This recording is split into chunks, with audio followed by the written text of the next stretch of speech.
Afghanistan, Taliban attack U.S. consulate in Herat with suicide bomb. Gunfire vertical line World News vertical line TheGuardian.com. Turn autoplay off. Turn autoplay on. Please activate cookies in order to turn autoplay off. Jump to content S. Jump to site navigation 0. Jump to search for. Terms and conditions 8. Edition, UK USO. Your activity. Email subscriptions. Account details. Linked services. Profile mobile. About us. About us. Contact us. Press office. Terms of service. Privacy policy. Subscribe. Guardian Infinity. iPad edition. Kindle. Guardian Weekly. Digital edition. .gsc Control CSE width 25 rem exclamation point important. Padding 0. Float right. Input.gsc search button background color. Number sign PDDDD. Border color. Number sign PDDDD. Input.gsc search button hover background color. Number 999. Border color. Number 999. News. U.S. World. Sports. Comment. Culture. Business. Money. Environment. Science. Travel. Tech. Media. Life and style. Data. News. World news. Afghanistan. Afghanistan, Taliban attack U.S. consulate in Herat with suicide bomb. Gunfire. At least 2 security personnel killed, as well as 5 attackers, in early morning attack. Share. Tweet this.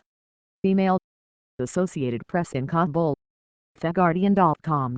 Friday, September 13, 2013 04.40 EDT.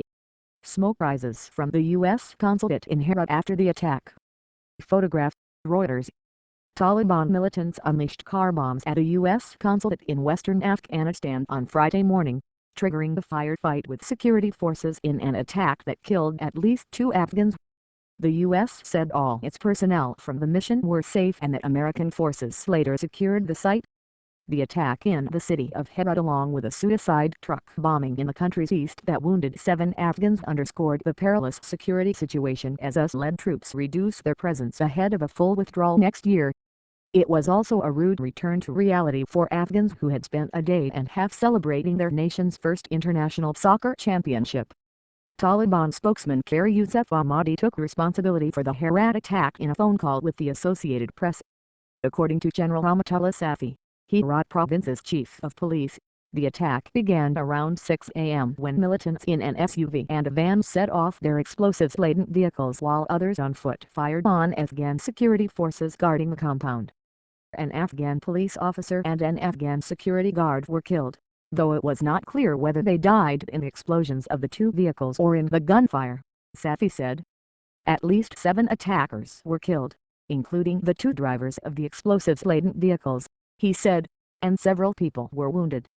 U.S. State Department Deputy Spokeswoman Marie Harf said in a statement that the assault began around 5:30 am, when a truck carrying attackers drove to the front gate, and attackers possibly firing rocket-propelled grenades and assault rifles started firing at Afghan forces and security guards on the exterior of the gates.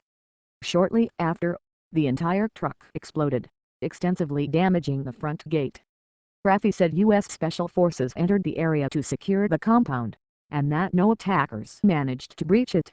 Harf's statement said American security personnel were among the response team, and added that it appears American and contract security personnel addressed any attackers who managed to enter the compound. Robert Hilton, a spokesman for the U.S. Embassy in Kabul, said that all consulate personnel are safe and accounted for. Footage broadcast on Afghanistan's Tolo television network showed Afghan police dragging away a badly bloodied man from the scene, but it was unclear if he was dead or who he was. Rubble and twisted pieces of metal lay strewn in a seemingly white area near the consulate, the footage showed. Herat lies near Afghanistan's border with Iran and is considered one of the better developed and safer cities in the country, with a strong Iranian influence. Most of the violence in Afghanistan has been concentrated in the east and the south. Sign up for The Guardian today. Our editor's picks for the day's top news and commentary delivered to your inbox each morning. Sign up for the daily email. Get The Guardian's